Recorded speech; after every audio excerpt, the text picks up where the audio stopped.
It is 1883 in West Texas.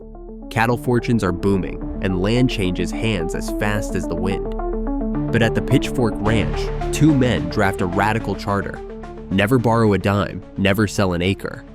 Everyone says it is madness, until the great die-up blizzard hits, wiping out entire empires overnight. Somehow, the Pitchfork survives. For 140 years, this 165,000-acre giant has never fallen, never changed hands, and never taken on debt, not once. Today, Cowboys still gather at the same table as those in 1883, riding out blizzards, market crashes, and the oil booms that could have rewritten ranching history. What did they risk, and what secrets kept this legend alive when nearly every peer vanished? December 1883 brought a new kind of Texas gamble, one played not with cattle or cards, but with pen and ink. In a borrowed St. Louis office, Eugene Williams and D.B. Gardner signed their names to the Pitchfork Land and Cattle Company charter. The text was plain, but the rules behind it were anything but ordinary. No bank would ever hold a claim on their land. No acre would ever leave the company's hands. The company would grow only by cash and caution, never by credit.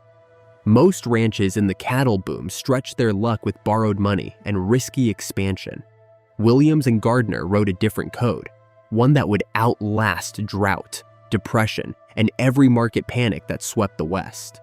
The original charter set the scale: 52,500 acres of raw Texas grass and 9,750 head of longhorns, all branded with the three-pronged pitchfork.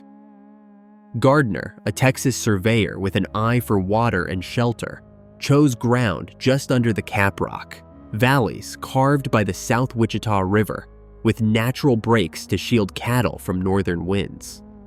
Williams, a shoeman from St. Louis, brought business discipline and a promise. Every dollar earned would be turned back into land and cattle, never into debt.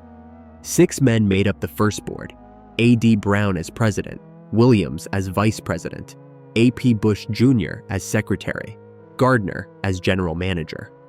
When Bush resigned after the first year, Gardner took on the secretary's duties too, tightening control over every decision. The company's bylaws were strict but simple. Land could only be bought, never sold. Borrowing was forbidden. Profits were to be plowed back into the range. This wasn't just stubbornness. It was a shield against the boom and bust cycles that toppled so many neighbors. The headquarters rose near the middle of the spread, close to what would become U.S. Highway 82. From this center, the ranch could be watched in every direction. Camps were built at the range's edges, each one a day's ride apart. Gardner's system meant that no part of the herd, no water hole, no fence line was ever out of reach. The new company was lean, but its structure was built for the long haul. No easy money, no quick sales, no outside interference. While others in the 1880s raced to stake claims and leveraged every asset, the Pitchfork's founders chose patience. They kept their books tight and their ambitions rooted in the dirt. When the first hard winter hit, their cattle had grass left to eat and water to drink. The ranch had no debts to call in, no mortgages to foreclose. Williams and Gardner's code, written into that quiet St. Louis charter, set the Pitchfork apart from the very beginning. It was more than a business plan. It was a promise. This land, and everything on it, would endure. The winter of 1886 arrived with a cold front that swept across the Texas plains and did not let go. For weeks, snow fell in sheets, drifts piled high against the wire, and the wind cut through every hollow. Across the West, cattle herds weakened by a dry summer found no shelter, no feed, and no escape. The open range, once a promise of endless grass, became a graveyard overnight.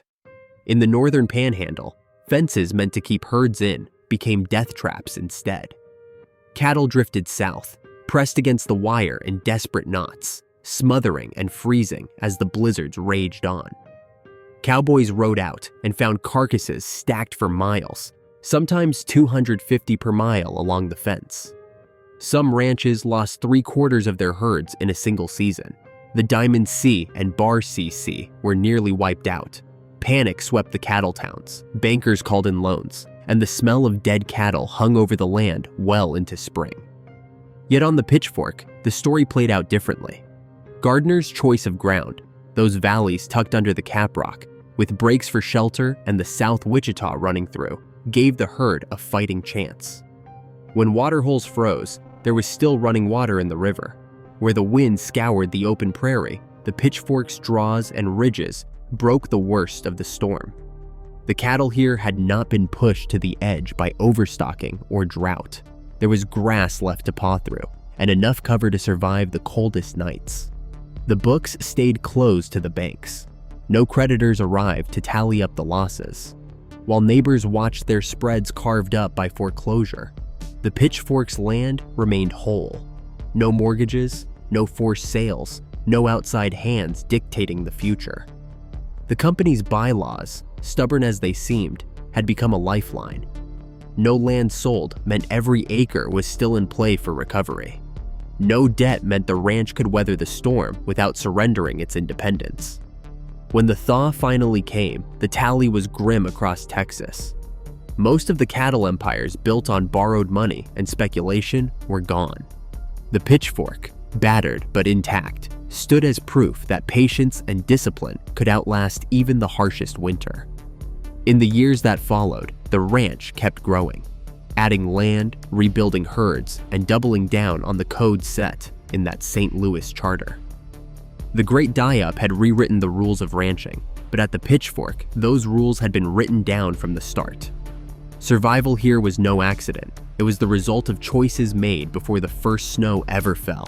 Every morning before sunrise, the bunkhouse stirs to life. Boots thump the old floorboards, spurs clink in the hallway, and the smell of coffee drifts from the cookhouse, just as it did a century ago. The table at the heart of it all is more than just furniture. It's a living link to the past. The long pine boards are cut and joined in the same style as the original 1900 cookhouse table, where generations of cowboys have started and ended their days. Here, there's no head of the table, no special seat for the boss. Cowboys, day hands, and managers all share the same meal, passing biscuits and stories down the line. The etiquette is as old as the ranch itself. Hats come off at the door. No one eats until the blessing is said. The cook's word is law. Latecomers find their plates cold, and complaints about the grub are met with a glare that could sour fresh milk. The menu hasn't changed much. Sourdough biscuits, eggs fried in cast iron, slabs of salt pork, and black coffee strong enough to float a horseshoe. The cookhouse once fed dozens during spring roundups and family reunions, its walls echoing with laughter and the scrape of chairs. Even after the original cookhouse was moved to the National Ranching Heritage Center in 2007, the tradition carried on at the headquarters. Same table, same rules, same sense of belonging. When the crew heads out, each man grabs his own gear, a bedroll, a slicker, and a set of working tack that's been broken in by years of dust and sweat. The range teepee, canvas stretched over willow poles, remains the Cowboys' shelter during long days and nights spent far from headquarters. After supper, Cowboys roll out their bedding on bare ground or inside the teepee, just as their predecessors did when the only light came from the stars and a lantern hung from the wagon wheel. The rhythm of the day is set by the needs of the herd, not by the clock. During spring and fall roundups, the chuck wagon rolls out across the grass, its iron wheels creaking under the load of Dutch ovens and flour sacks. The wagon boss calls the shots, and the cook's fire is the center of camp life. Cowboys eat sitting on the ground or on overturned buckets, swapping stories about broncs and blizzards, while the remuda grazes nearby. The scene could be lifted from any decade since 1883. Only the pickup trucks and two-way radios hint at the present. Despite the spread of modern technology, helicopters overhead, computers in the office, the core of cowboy life at the Pitchfork remains unchanged. 10 full-time hands cover 165,000 acres, but each one knows that the real measure of a cowboy isn't found in gadgets or gear. It's found at the table, in the saddle, and around the fire, where respect is earned by hard work and a quiet sense of duty. At the Pitchfork, tradition isn't a museum piece. It's a living, breathing code, passed down with every meal, every handshake, and every sunrise on the open range. The legend of the Pitchfork Gray horse began not with a single stallion, but with a relentless pursuit of quality. In 1941, manager Rudolph Swenson brought Seal Brown to the ranch, a compact, steel-muscled quarter horse whose bloodline would set a new standard for ranch remudas. Seal Brown's colts were quick, sure-footed, and smart, and his daughters became the backbone of the Pitchfork's broodmare band. After his death in 1946, the search for the next great sire led to Joe Bailey's King, a stallion whose foals carried both speed and cow sense. Each generation, the ranch kept only the best: mares that could go all day, and stallions that could turn a steer on rough ground. Over time, a signature look emerged: gray coats dappled silver, black manes and tails streaming in the wind, eyes sharp with intelligence. The Pitchfork Gray became as recognizable as the ranch's three-pronged brand. Buyers came from as far as Argentina and Australia, drawn by the reputation for horses that could work cattle at dawn and still have enough left to win in the arena by nightfall. The remuda, now 80 heads strong, is a living archive of decades of careful breeding. Each colt is started on the range, learning to read cattle, cross rivers, and handle the unpredictable moods of West Texas weather. There's no shortcut to this kind of horseflesh. No feedlot, no show barn, just miles of open country and the daily work of real cowboys. The Pitchfork's horse program isn't just about looks or lineage. These horses have carried cowboys through lightning storms and dust devils, over rocky draws and endless grass. They're bred to handle the roughest jobs: roping wild cattle, dragging calves to the fire, or running flat out across a pasture with a rope in hand. The ranch's broodmare band stands at 50 strong, each one selected for soundness, disposition, and a record of performance under saddle. 4 stallions anchor the program, each chosen for traits that matter most when the work gets hard: stamina, agility, and a mind that stays steady when the herd breaks and the dust flies. The annual return to the remuda sale, held each October, draws horsemen who know what to look for: bone, balance, and a willing attitude. Pitchfork horses have found their way into rodeo arenas, polo fields, and ranches, from the Canadian prairie to the pampas of South America.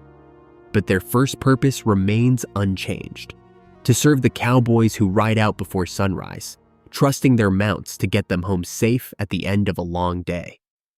Every foal born on the Pitchfork is more than a pedigree. It's a promise kept. The ranch's obsession with quality is written in each stride and every sure-footed turn. The Pitchfork Gray is more than a color. It's a standard, a legacy of grit, and a symbol of the ranch's unwavering belief that the best horses are the ones that prove themselves day after day on the open range. Oil came to the Pitchfork in 1980. Drilling deep into the Tannehill sands beneath the same pastures where cattle had grazed for nearly a century. The first wells hit strong, some flowing over 200 barrels a day, and within a few years, pump jacks dotted the range from the South Wichita Breaks to the edge of King County. More than 500 wells would eventually be drilled across Pitchfork land, with over 200 completed in those shallow, high-yielding sands at around 4,000 feet. Cumulative production has topped 1.8 million barrels from just the main documented properties, with waterflood operations keeping the fields alive long after the easy oil was gone. The numbers tell one story, but the real impact was felt at the boardroom table. The Williams family and their directors, true to the charter's old code, refused to let oil money change the ranch's DNA. Revenue from those wells went straight back into land, cattle, and infrastructure, never into speculation, never into debt. When the 1980s oil bust gutted many Texas fortunes, the Pitchfork kept drilling, kept hiring and kept buying land. While neighbors sold off mineral rights or mortgaged their spreads, the Pitchfork held both surface and minerals, using petroleum cash to secure the future of the Cowboy way. By the turn of the century, oil had become the ranch's silent partner, a source of stability that allowed the Pitchfork to weather droughts, market crashes, and the rising costs of modern ranching.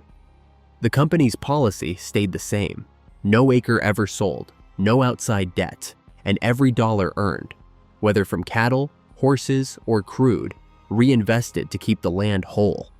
Oil brought change, but at the Pitchfork, it was always in service of the land and the legacy that began with a handshake and a promise in 1883. 10 cowboys, 165,000 acres, and 4,500 mother cows. On the Pitchfork, numbers like these are not just statistics. They are a daily reality. Each hand covers more ground than most ranch crews ever see in a lifetime, and the secret is not just in the saddle. Helicopters sweep low over the mesquite draws, driving cattle out of brush so thick a horse cannot pass. Pilots and cowboys work as a single team, rotors thumping overhead, riders posted along the edges, ready to turn a drifting herd or cut off a breakaway. What used to take a dozen men a week now happens in a single morning. Back at headquarters, computers track every calf from birth to shipping. Each animal's lineage, health records, and grazing history are logged in digital files, letting managers spot trends and make breeding choices with precision. Satellite imagery maps water sources and pasture health, while GPS collars monitor herd movement across the range. When drought threatens, data shows which pastures can take more pressure and which need rest. But technology here serves tradition, not the other way around. The same hands who ride out at dawn still mend fence, rope wild calves, and bed down in range teepees during roundups. The crew eats together at a table built in the style of the old cookhouse, swapping stories about rough broncs and helicopter runs. Efficiency does not mean cutting corners. It means honoring the land and the livestock by working smarter, not just harder. On the Pitchfork, the cowboy's job has always been more than chasing cows. It is about mastering every tool, old and new, that keeps this vast operation thriving. Every sunrise brings another test, and every season proves what this crew can do when grit meets ingenuity. Across 140 years, the Pitchfork Ranch has never sold a single acre or carried debt against its land or cattle, a record documented since its 1883 charter. This unwavering principle allowed the ranch to endure the great die-up of 1886 to 87, multiple droughts, and market crashes that ended most Texas cattle empires of the era. Today, 10 cowboys manage 165,000 acres and 4,500 cows using both century-old methods and modern technology, helicopters, computers, and oil revenues from over 500 wells.